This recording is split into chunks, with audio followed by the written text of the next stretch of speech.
प्यारा शागिर्द अस्सलाम वालेकुम बेटा। बाबा असांजे अॼु जी टॉपिक आहे मोलर मास। मोलर मास जे बारे में कहिड़ियूं कहिड़ियूं शयूं असां पढ़ंदासीं। मोलर मास थींदो छा आहे इहो पढ़ंदासीं। मोलर मास कैलकुलेट कहिड़े तरीक़े सां कयो वेंदो आहे हलियो।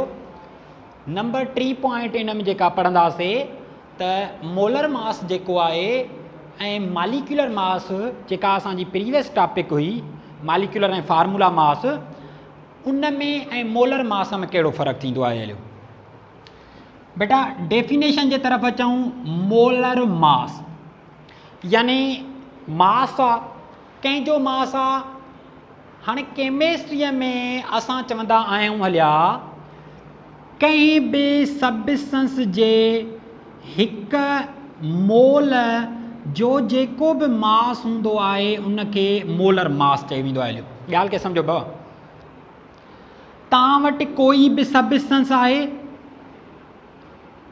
उन सबस्टेंस जो अज़्यूम कयो उहो एक्स सबस्टेंस आहे।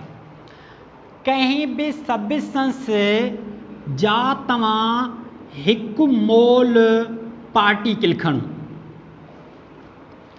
कंहिं बि सबस्टेंस जे हिकु मोल पार्टिकल जो जेको वेट थींदो आहे उन वेट खे असां मोलर मास चवंदा आहियूं हलिया। कंहिं कोई बि सबस्टेंस आहे, उन सबस्टेंस जो मोलर मास में छा मुराद, तव्हांजो जेको सबस्टेंस आहे उन सबस्टेंस जो हिकु मोल खणूं, उन सबस्टेंस जा हिकु मोल पार्टिकल खणूं, हिकु मोल में जेतिरो बि मास हूंदो उहो मास उनजो छा सॾियो वेंदो हलियो बेटा, मोलर मास सॾियो वेंदो हलियो। हाणे हिकु मोल पार्टिकल केतिरा थींदा आहिनि हलिया। उहा केमिस्ट्रीअ में जीअं तव्हांखे चइजे हिकु डज़न मूं छा मुराद हूंदी आहे। मां तव्हांखे चयो हिकु डज़न पेनूं खणी अचो त तव्हां बेटा घणियूं पेनूं खणी ईंदव, यानी तव्हां 12 पेनूं खणी ईंदव। 12 पेनुनि खे असां हिकु डज़न चवंदासीं हलिया। 12 नंबर जेको आहे उहो हिकु डज़न खे रिप्रेज़ेंट कंदो आहे। साॻे तरीक़े सां बेटा केमिस्ट्रीअ में हिकु मोल मां मुराद हूंदी आहे हली कंहिं बि सबस्टेंस जा जेकॾहिं तव्हां वटि ढेर सारा पार्टिकल आहिनि, ढेर सारा केतिरा, एप्रोक्सीमेटली ही नंबर आहे जंहिंखे सिंपल वे में रिप्रेज़ेंट था कयूं बेटा। कंहिं बि सबस्टेंस जा जेकॾहिं तव्हां एग्ज़ैक्टली हेतिरा पार्टिकल खणी रहिया आहियो हलिया, हेतिरनि पार्टिकल खे गॾे करे असां चवंदा आहियूं असां वटि हिकु मोल मौजूदु आहे हलियो। हिन खे जेकॾहिं पावर वारी जॻह ते पावर जे बजाए असां सिंपल नंबर करे लिखूं बेटा त हिन खे ईअं लिखियो वेंदो 602 ऐं हेॾे 21 ॿुड़ियूं ॾींदो। ठीकु आहे बेटा, इहो ई नंबर आहे हलियो, उनखे सिंपल करे लिखियो हलियो 21 ॿुड़ियूं ॼऊं, हे 3 ॿुड़ियूं, ठीकु आहे बेटा, हे 6 ॿुड़ियूं, हे 9 ॿुड़ियूं, हे 12 ॿुड़ियूं, ठीकु आहे बेटा, 15 ॿुड़ियूं, 11 ॿुड़ियूं, 19, 20, 21 ही नंबर आहे बेटा। हिकु डज़न मां मुराद हूंदी आहे कंहिं बि सबस्टेंस जो मतिलबु आहे 12 शयूं। हिकु मोल मूं केमिस्ट्रीअ में मतिलबु हूंदो आहे हलियो हेतिरा सारियूं शयूं। तव्हां कंहिं बि जंहिं नंबर खे करोड़नि खां बि अनकाउंटेबल नंबर आहे हलियो, ठीकु आहे बेटा, तव्हां वटि जेकॾहिं कंहिं बि शइ जा हेतिरी क्वांटिटी मौजूदु आहे त असां चवंदासीं असां वटि उन क्वांटिटीअ जो हिकु मोल मौजूदु आहे। केमिस्ट्री जे लैंग्वेज में चवंदासीं बेटा। ॻाल्हि सम्झ में अचे थी, क्लियर थिए थी। जीअं हिकु डज़न मां मुराद हूंदी आहे कंहिं बि शइ जी 12 नंबर, 12 पेनूं खणूं, 12 बुक खणूं, 12 मोबाइल खणूं हलिया, तव्हां चवंदो असां हिकु डज़न पेननि जो खयूं हलियो। साॻे तरीक़े सां कंहिं बि शइ जा हेतिरा पार्टिकल खणंदव तव्हां, यानी हेतिरा तव्हां एटम खयां, तव्हां चवंदव असां वटि हिकु मोल एटमनि जो आहे। हेतिरा तव्हां मालिक्यूल खयां, तव्हां चवंदव असां वटि हिकु मोल मालिक्यूलनि जो आहे। जेकॾहिं कंहिं क्लास में हेतिरा स्टूडेंट मौजूदु आहिनि त असां चवंदासीं क्लास में हिकु मोल स्टूडेंट मौजूदु आहिनि। बेटा पॉइंट क्लियर थिए थी थोरी, बिल्कुलु तव्हांजे क्लास जे हिसाब सां ही पहिरीं नई टॉपिक आहे। त असां मोलर मास खे कीअं था डिफाइन कयूं बेटा, कंहिं बि सबस्टेंस जो हिकु मोल जेको आहे कंहिं बि सबस्टेंस जे हिकु मोल जो जेको बि वेट थींदो आहे उहो उन सबस्टेंस जो छा सॾाईंदो आहे हलियो बेटा, मोलर मास सॾाईंदो आहे हलियो।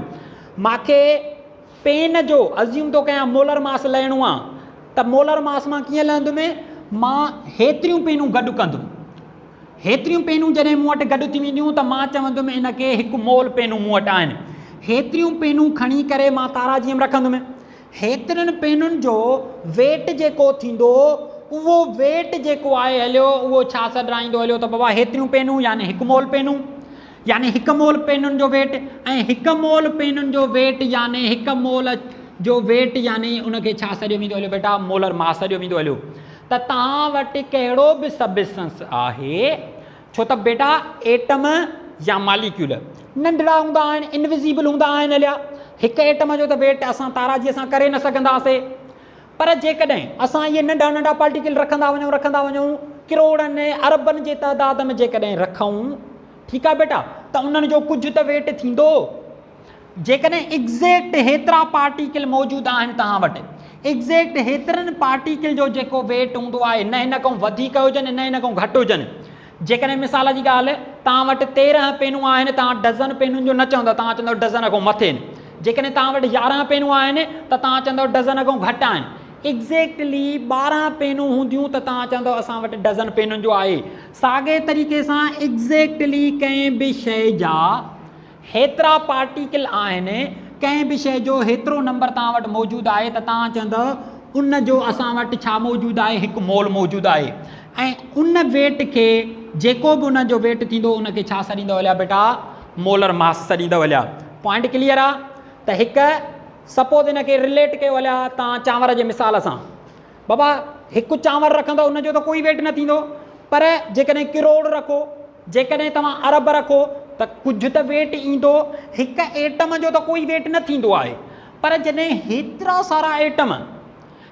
सारा एटम जो असां रखंदासीं हलिया त हेतिरनि सारनि एटमनि जो ज़रूरु कुझु वेट थींदो हलियो, ऐं हेतिरनि सारनि एटमनि जो जेको वेट हूंदो आहे हलियो उन वेट खे असां छा सॾींदा आहियूं हलिया, मोलर मास सॾींदा आहियूं हलिया।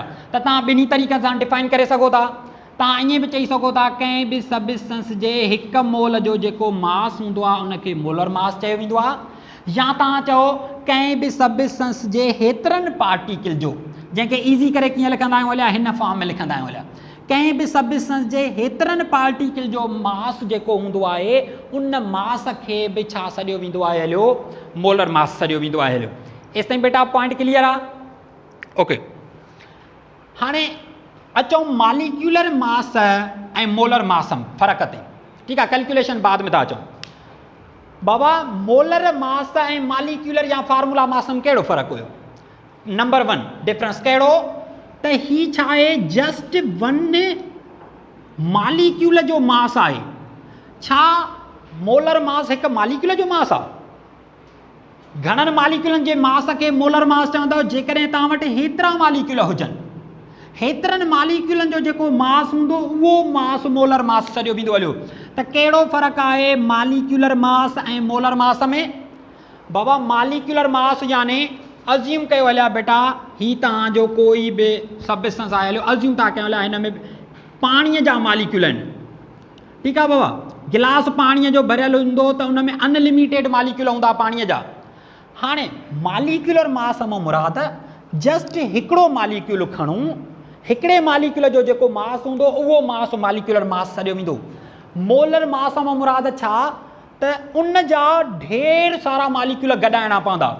हे नंबर बाबा इनखे ईअं खणी सम्झो हलिया वेरी लार्ज नंबर आहे। Very large number of water molecule जेकॾहिं गॾे करे जेको वेट ठाहींदा उहो वेट कहिड़ो सॾियो वेंदो पाणीअ जो, मोलर मास सॾियो वेंदो। त कंहिं बि कंपाउंड जो मालिक्यूलर वेट मां मुराद उन कंपाउंड जे जस्ट हिकु पार्टिकल जो वेट, ऐं कंहिं बि कंपाउंड जो मोलर मास मां छा मुराद, त उन सबस्टेंस जे इलाही सारनि पार्टिकल जो गॾे करे वेट, कंबाइंड वेट। ठीकु आहे नी, लार्ज नंबर ऑफ पार्टिकल जे वेट खे असां छा चवंदा आहियूं हलिया, मोलर मास चवंदा आहियूं हलिया। बेटा इहा पॉइंट क्लियर आहे पहिरीं, त मालिक्यूलर मास ऐं मोलर मास में कहिड़ो डिफरेंस आहे? मालिक्यूलर मास यानी हिकु पार्टिकल जो मास यानी हिकु मालिक्यूल जो मास, मोलर मास यानी हेतिरनि पार्टिकल जो मास, ऐं हेतिरनि पार्टिकल खे असां ईज़ीली छा चवंदा आहियूं हलिया, 1 मोल चवंदा आहियूं हलिया। त 1 मोल जे मास खे ऐं 1 मालिक्यूल जे मास खे अंडरस्टैंड कजो बेटा। 1 मोल मास यानी हेतिरनि सारनि पार्टिकल जो मास, 1 मालिक्यूल यानी जस्ट हिकु पार्टिकल जो मास। ठीकु आहे बेटा। नंबर ॿियो डिफरेंस कहिड़ो आहे बेटा, त असां मालिक्यूलर मास या फार्मूला मास उनखे एक्सप्रेस कंदा आहियूं हलिया छा में बेटा, AMU में। जॾहिं त जेको मोलर मास हूंदो आहे उनखे छा में एक्सप्रेस कयो वेंदो आहे हलियो बेटा, ग्राम्स में एक्सप्रेस कयो वेंदो आहे हलियो। छो त हेॾा सारा जो मालिक्यूल तव्हां ऐड कंदव त इहे मालिक्यूल त इलाही वेट ठाहींदा। जीअं मां तव्हांखे चांवर जो मिसाल ॾिनो, हिकु चांवर खे तव्हां जेकॾहिं वेट में रखंदव हलिया त उनजो कोई वेट न शो थींदो, पर जेकॾहिं तव्हां किरोड़ चांवर रखंदव त उहे 2 gram 4 gram 8 gram definitely weight ठाहींदा। त बाबा हेतिरा सारा मालिक्यूल जो मिलंदा त वेट त ग्रामनि में हलियो वेंदो हलियो। त असां मोलर मास जेको हूंदो आहे उनखे छा में एक्सप्रेस कंदा आहियूं हलिया बेटा, ग्राम्स में, ऐं मालिक्यूलर या फार्मूला मास खे छा में एक्सप्रेस कयो वेंदो आहे हलियो, AMU में एक्सप्रेस कयो वेंदो आहे हलियो। इहे 2 पॉइंटियूं बेटा क्लियर आहिनि। त मोलर मास आहे छा, मोलर मास ऐं मालिक्यूलर मास में कहिड़ो फ़र्क़ु आहे, ॿई सेम थिंग न आहिनि हलियो। ठीकु आहे बेटा। हाणे मिसाल जी ॻाल्हि, मां H2O लिखियो, कैलकुलेट कीअं कंदासीं मोलर मास बेटा, एग्जैक्टली जीअं तव्हां मालिक्यूलर मास पिया कैलकुलेट कयो साॻे तरीक़े सां, बसि तब्दीली कहिड़ी ईंदी, यूनिट में तब्दीली ईंदी।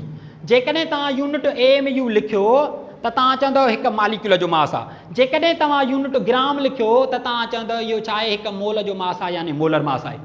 तव्हांखे सपोज चई H2O जो मोलर मास लही ॿुधायो त तव्हां मालिक्यूलर मास जीअं कैलकुलेट पिया कयो अहिड़े ई तरीक़े सां कैलकुलेशन कंदव। यानी जेके बि हिन में एटम आहिनि हर हिकु एटम जो मास जो, बाबा हाइड्रोजन एलिमेंट आहे, ऑक्सीजन एलिमेंट आहे, हाइड्रोजन जो मास 1, ऑक्सीजन जो मास 16।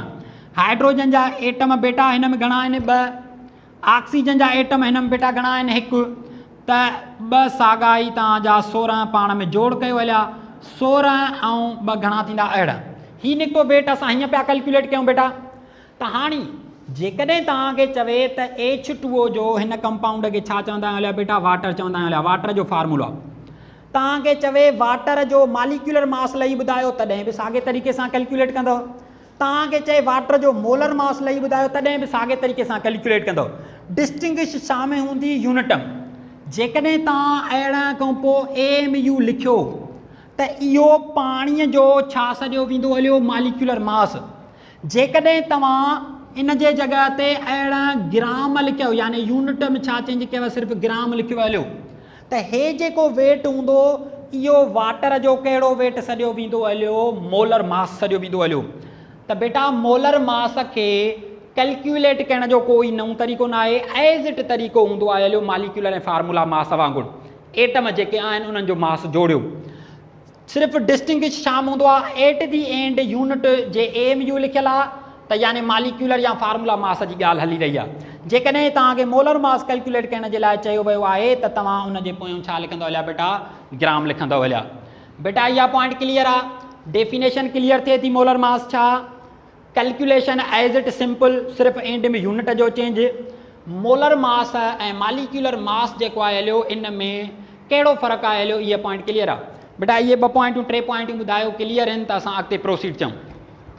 शाबाश, कमेंट सेक्शन में बेटा ॿुधायो त छा मोलर मास ऐं मालिक्यूलर मास जे फ़र्क़ मां बि क्लियर थी वियो ऐं मोलर मास कैलकुलेट करण जो तरीक़ो बि सम्झी वियो।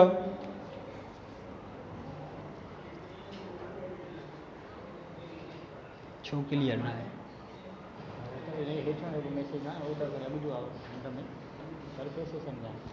बेटा असां तव्हांखे वरी वरी ॿुधायोसीं, बाबा ध्यान सां ॿुधो नी बेटा, मालिक्यूलर ऐं फार्मूला मास मां मुराद हुई कोई बि सबस्टेंस आहे उनजो हिकिड़ो पार्टिकल था खणो। मोलर मास मां मुराद आहे त कंहिं बि सबस्टेंस जा इलाही सारा पार्टिकल, के इलाही सारा एग्जैक्ट केतिरा हेतिरा पार्टिकल आहिनि। हिन नंबर खे मां ॿुधाए नथो सघां लफ़्ज़नि में, तंहिंजे करे मां नंबर लिखियो आहे। कंहिं बि सबस्टेंस जा जेकॾहिं तव्हां हेतिरा पार्टिकल खणो था, हेतिरनि पार्टिकल जो वेट कयो था, त जेको हेतिरनि पार्टिकल जो वेट निकिरंदो उहो वेट सॾिराईंदो मोलर मास ऐं सिर्फ़ु हिकु पार्टिकल जो वेट जेको हूंदो उहो सॾाईंदो छा बाबा, molecular mass. Molecular mass AMU में ज़ाहिर कयो वेंदो आहे, जॾहिं त मोलर मास छा में एक्सप्रेस कयो वेंदो आहे, हलो बेटा ग्राम्स में। छो ग्राम में ऐं हे छो AMU में, त ग्राम में इन जे करे जो हे इलाही पार्टिकल जो मास आहे त ग्रामनि में ईंदो, हे हिकु पार्टिकल जो मास आहे त नंढड़ो यूनिट आहे AMU में असांजो ईंदो हलियो। ठीकु आहे बेटा, हाणे क्लियर आहे। कैलकुलेट करण जो कोई नओं तरीक़ो त आहे कोन जो मां ॿुधायां। वकास बेटा ॿुधायो क्लियर आहे?